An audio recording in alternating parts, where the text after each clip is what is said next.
Start करते हैं हम एक्सरसाइज 1.1। जैसे कि मैंने आपको पिछले वीडियो में यूक्लिड डिवीजन लेमा के बारे में बताया था, परिमेयिका के बारे में बताया था।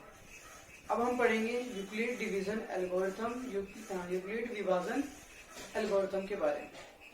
इसके आपके बुक्स में कोई 3 स्टेप दिए गए, उसको मैं जो क्वेश्चन करवाऊंगा ये फर्स्ट क्वेश्चन एससे फाइंड करने का है।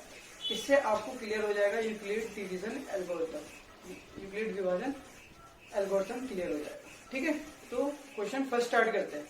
देखिए बोलो, तो क्वेश्चन फर्स्ट कह रहा है using Euclid division algorithm find SF. इसका हमें क्या करना है, फाइंड करना है एसएफ। विभाजन यूक्लिड विभाजन एल्गोरिथम से हमें एसएफ निकालना है। हमारे पास डिजिट दे रखी है 1, 3, 5 एंड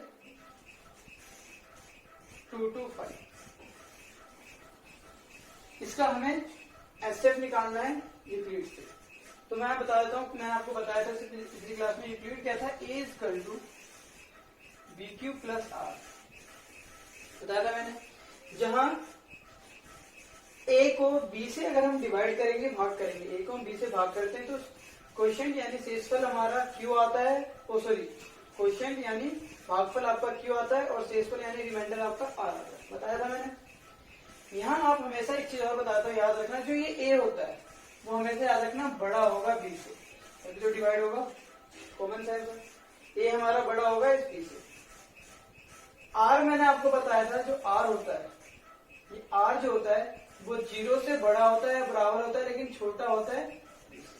ये 2 चीज आप याद रखिए। स्टेप वाइज करेंगे हम, ठीक है। तो हम इनका एसएफ निकालेंगे। तो एसएफ निकालने के लिए हम क्या करेंगे, डिवाइड।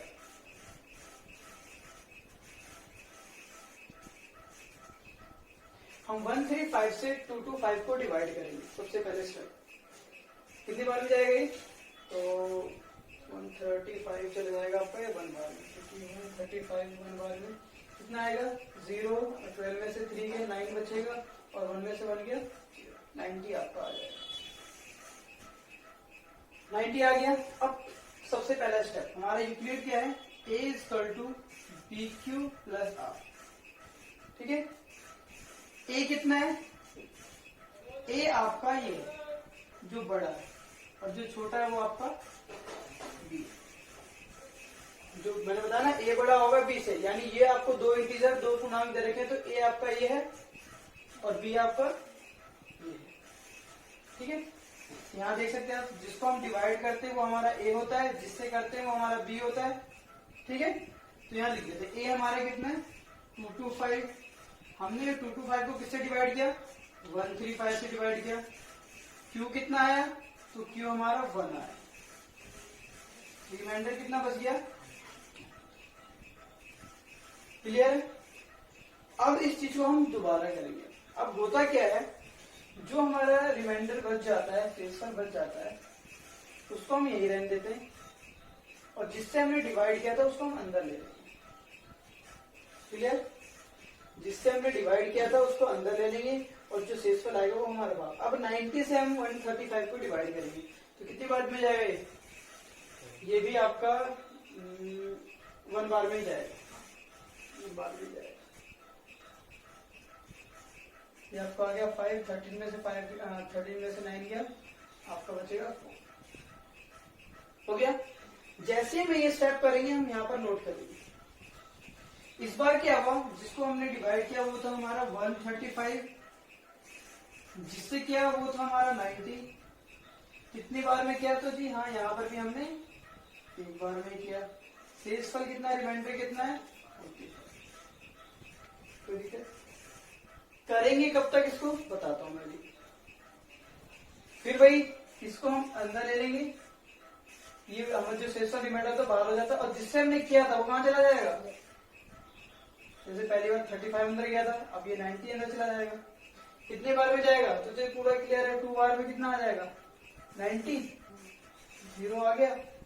इस स्टेप को यहाँ लिख देते हैं। इस बार हमने 90 हमारा अंदर था, किससे डिवाइड किया 45 से, कितनी बार में 2 बार में, कितना आया हमारा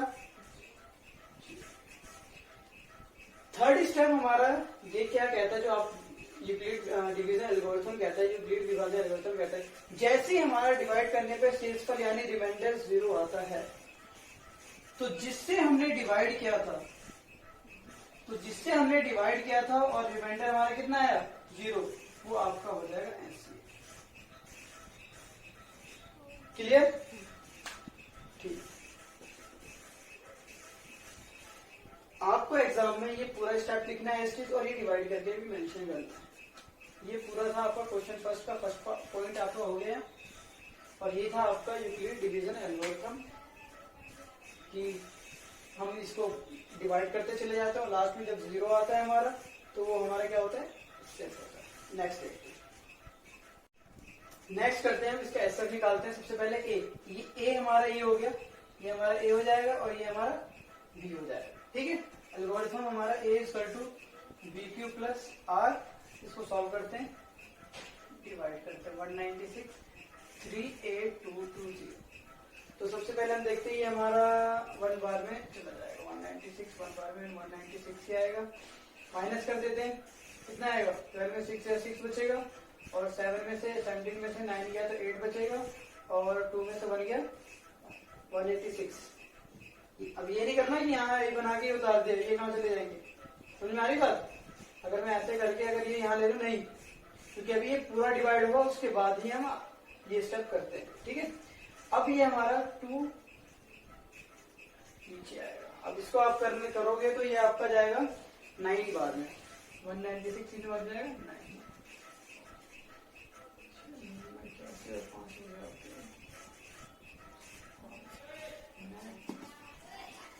1764 कितने बार में, 9 बार में चला गया।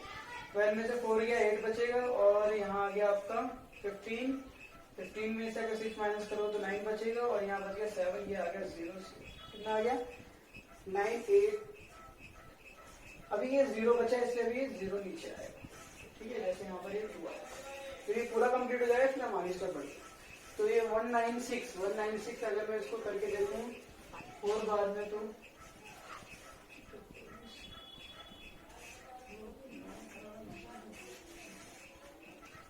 चार बार में ये 196 आपका 5 बार में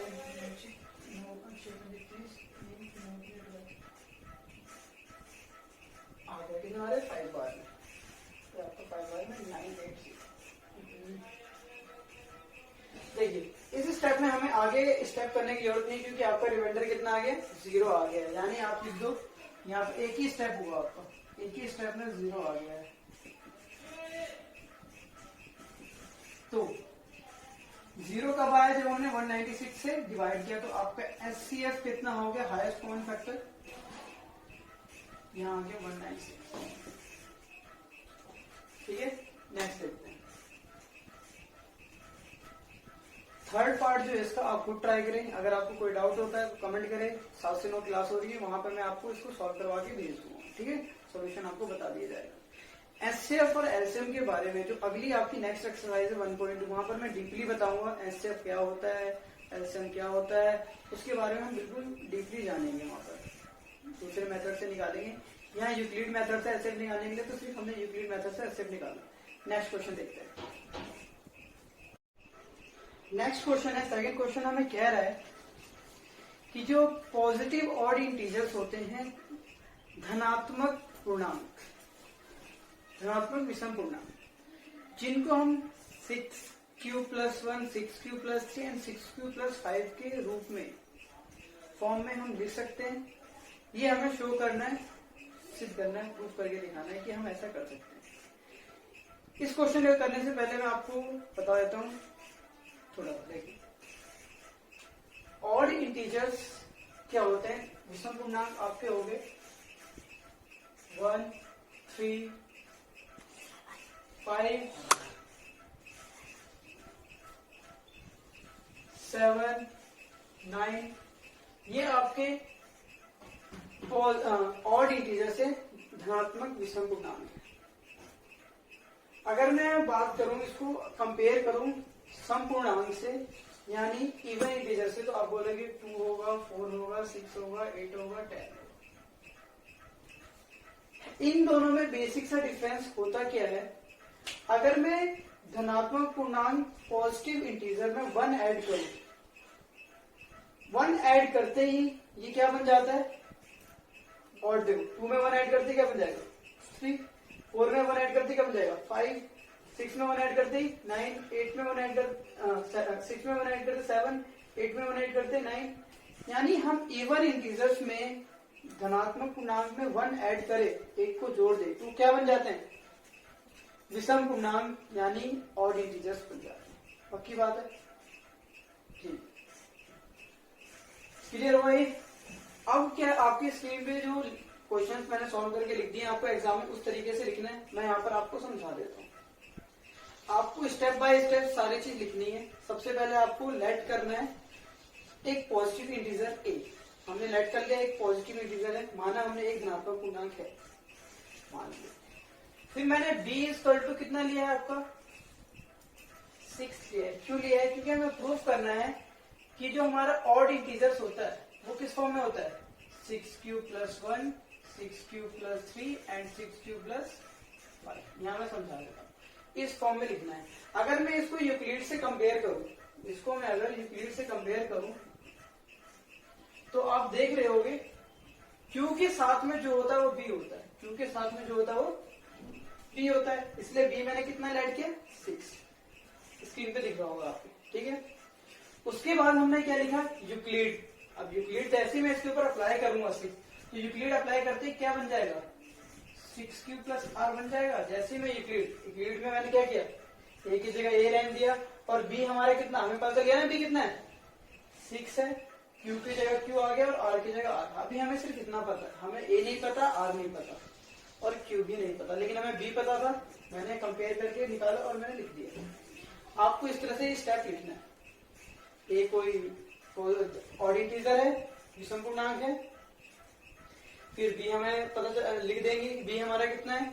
इसके बाद हमने यूक्लिड से ये निकाला और आपको मैंने बताया था अगर b आपका 6 है तो r कितना होगा आपका, तो r आपका होगा, मैंने बताया था जो r होता है वो b से कम होता है, यानी आपका 0 तक जाएगा, वो 0 होगा, 1 होगा, 2 होगा, 3 होगा, 4 होगा। फिर इंट्रोडक्शन पीछे वाली वीडियो में मैंने बताया था आर कैसे निकालेंगे, ठीक है। तो अगर बी हमारा 6 है तो इतना हमारा आर आ गया, क्लियर है। इन सब चीजों को मैंने आपके स्क्रीन पे दिख रहा होगा लिख दिया है। इस तरीके से आपका एग्जाम में लिखना है कि ए एक पॉजिटिव ऑड इंटीजर है, हमने लेट के विषम पूर्णांक याद रखना, ए हमें विषम प्रूफ करना है, ऑड प्रूफ करना है, तो ए को हम ऑड ही मानेंगे, विषम पूर्णांक मानेंगे। फिर हम बी लिख देंगे, कितना है हमारा सेकंड बी लिख दिया, फिर यूक्लिड से हमारा ये बन गया और आर हमारा इतना आ गया, इतना कर दोगे, ठीक है। अब इसको करने के बाद एक एक करके हम ये वैल्यूज पुट करते हैं। पहला अगर मैं ए 6 प्लस आर पे अगर मैं 0 रखूंगा तो क्या होगा, 0 को ऐड करते कुछ नहीं होता, इतना ही होगा। नेक्स्ट ये सारा मैंने ऐसे लिख दिया, हमें आर पता ना कितना 1 तो 1 आ गया। फिर इस तरह 6 प्लस 2 हो जाएगा, ए स्क्वायर टू 6 प्लस 3 हो जाएगा, ए स्क्वायर टू 6 प्लस 4 हो जाएगा, ए स्क्वायर टू 6 प्लस 5 हो जाएगा। क्योंकि हमने 0 भी पुट करा पहले इस पे, पहले हमने इस पे 0 पुट किया, फिर 1 पुट किया, फिर 2 पुट किया, फिर 3 पुट किया, 4 पुट किया, क्लियर है ना। ये आ गया हमारा। अब हमें जी प्रूफ क्या करना है कि ये जो चीज है हमारा ऑड इंटीजर विषम पूर्णांक इस फॉर्म में होना चाहिए, लेकिन यहाँ तो सारे हमारे आ गए। अब इनमें से मैंने आपको ध्यान से बताइए, मैंने आपको क्या बताया, ए को हमने क्या माना था, विषम पूर्णांक माना था, क्या माना था विषम पूर्णांक, और ये क्या है हमारा,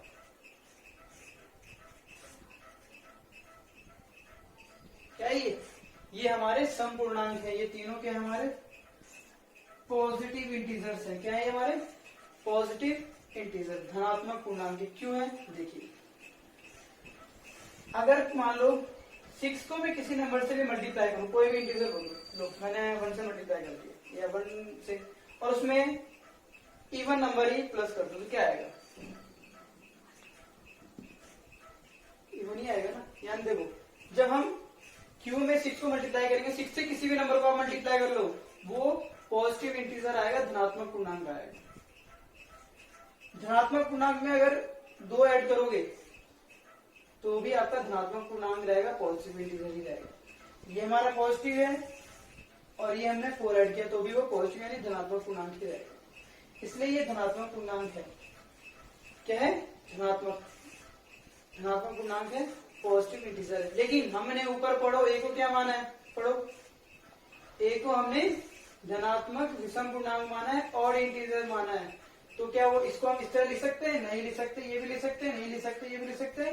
नहीं लिख सकते, क्योंकि हमने पहले ही लेट क्या करा था ए को, धनात्मक विषम पूर्णांक और इंटीजर। तो हम इसको किस फॉर्म में लिख सकते हैं?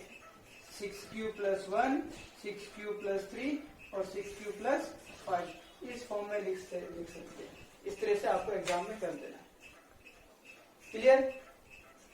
तो ये तरीके से आपको एग्जाम में कैसे लिखना है मैंने लिख दिया, वहां से आप नोट कर सकते हैं। ठीक है, अब इसको दूसरे तरीके से समझाता हूँ। इस तरीके के बहुत सारे क्वेश्चन है, आपके एग्जाम्पल देखिए, आप वहां पर आपको मिलेगा।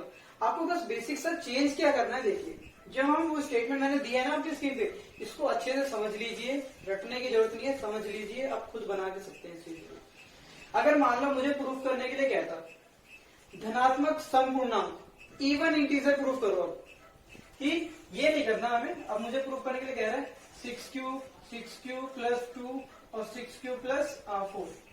हमारा जो धनात्मक सम पूर्णांक होता है वो इस फॉर्म में होता है, पॉजिटिव इंटीजर इस फॉर्म में होता है। तो कैसे करोगे? बस जस्ट इसका उल्टा, ए को क्या मान लेंगे हम? धनात्मक सम पूर्णांक मान लेंगे, ए को धनात्मक पॉजिटिव इवन इंटीजर मान लेंगे, और फिर बी हमारा यहाँ पर वही 6 रहेगा, बी वही हमारा 6 रहेगा और हमारा वही रहेगा, ये सारी चीज लिख देंगे। बस हमें चेंज क्या करना है, तो इस बार क्या करेंगे, हमने ऊपर ए को क्या माना है? धनात्मक क्या माना है? धनात्मक सम पूर्णांक इवन इंटीजर माना है, इवन इंटीजर माना है ना, सम पूर्णांक माना है ऊपर। नेक्स्ट बता रहा हूं मैं, तो इस फॉर्म में लिख सकते हैं हम इसको, इस फॉर्म में नहीं लिख सकते, ना तो इस फॉर्म में लिख सकते हैं और ना तो इस फॉर्म में लिख सकते हैं। इस बार हम इस फॉर्म में लिख सकते हैं, इस फॉर्म में लिख सकते हैं और इस फॉर्म में लिख सकते हैं, क्योंकि हमने ऊपर जो माना है, क्या माना था? सम पूर्णांक माना था, इवन इंटीजर। तो इस तरीके से भी आप कर सकते हो। और आपकी मतलब आपके क्वेश्चन में जो कहा जाएगा कि इवन इंटीजर प्रूफ करो सम पूर्णांक, तो आप ऊपर क्या लिखोगे? ए को सम पूर्णांक इवन इंटीजर लिखोगे। ऑड कहा तो अभी हमने ऑड के द्वारा किया, इवन के द्वारा बता दिया। अगर दोनों कहेगा, एग्जाम्पल में आपके क्वेश्चन है इस तरह के, मैं समझा दे रहा हूं आपको। अगर दोनों कहे कि प्रूफ करिए कि कोई जो हमारे इंटीजर वो इवन और ऑड दोनों, सम और विषम दोनों है, तो आप ए को क्या मानोगे? इवन भी लेके चलोगे और ऑड भी लेके चलोगे। एग्जाम्पल में है, आप कीजिए। आपको कोई डाउट होता है तो आप मुझसे पूछिए, मैं आपको बताऊंगा। 7 से 9 जो क्लासेस होती है उसमें मैं आपकी हेल्प करूंगा इस तरह के क्वेश्चन को सॉल्व करने के लिए। ठीक है, क्वेश्चन थर्ड जो है हमारा, क्वेश्चन थर्ड क्या कह रहा है? हमारे पास दो, एक हमारी 616 क्या है हमारी एक आर्मी की टुकड़ी है, आर्मी वाले लोग। 32 हमारे बैंड वाले हैं। हमें कह रहा है इन दोनों नंबर्स को ऐसे अरेंज करना है, इनकी कॉलम्स बनानी, यानी दोनों में से हमें बराबर लोग लेने, इसमें से जितने लोग लेंगे दोनों में से लोग हमें सेम लेने पीपल्स, लेकिन उससे जो कॉलम्स बनने वाले हैं उसकी मैक्सिमम नंबर कितने होंगे? अगर मैं इसमें से, जैसे हमारे पास एक 616 है और दूसरा 32 है, इसमें से भी लूं, इसमें से भी लूं, ठीक है। और उनको लेने के बाद हमें कितने कॉलम्स बनेंगे? सेम सेम नंबर लूं, कितने कॉलम्स बन सकते हैं मैक्सिमम,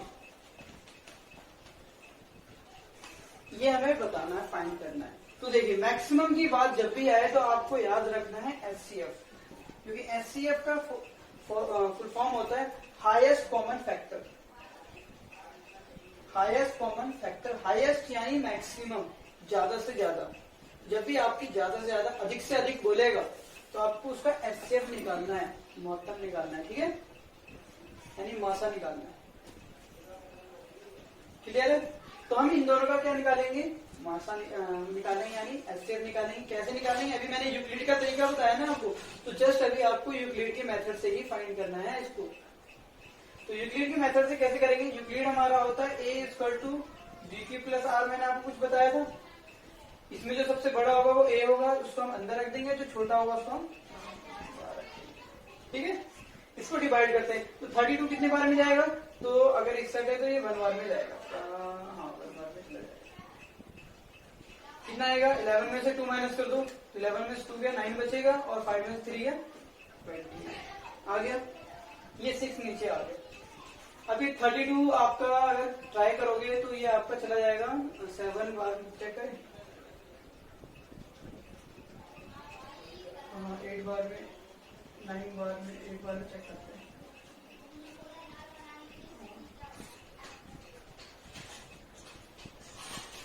अभी तो 9 बार में पक्का चला जाएगा। 2 8 8 यानी 9 बार, 9 बार में हमारे कितना आ गए 8 आ जाएगा, आ जाएगा 8 आ गया। फर्स्ट स्टेप को हम यहाँ लिख देते हैं। हमने क्या किया 616 को डिवाइड किया 32 से कितनी बार में 19 बार में, तो हमारा शेष का रिमाइंडर कितना है 8 आया। फिर वही तरीका क्या था, देखो ये सारे डिवाइड हो गए ना, अब इसको हम अंदर लेंगे, कितना आ गया 0 आ गया। 0 आती ही यूक्लिड कहता छोड़ रही थी। कितने हमने 32 को क्या किया हमने 8 से 8 बार में 4 बार में कितना है 0। तो जब 0 आया तो हमने इसको किससे डिवाइड किया था, तो एसएफ कितना हो गया 8। यानी आपको अगर हम दोनों में से सेम नंबर्स के लोग ले तो हमारे कितने कॉलम्स बनने वाले हैं 8 कॉलम्स बनने वाले हैं, 8 से बड़ी बनने वाली है, जिसमें क्या होगा बराबर नंबर्स आ जाएंगे आपके। तो जब भी अधिक से अधिक की बात हो, मैक्सिमम की बात हो, हाईएस्ट की बात हो, तो आप एसएफ यानी वहां निकालें। ठीक है, आगे क्वेश्चन हम नेक्स्ट में देखते हैं। ठीक है।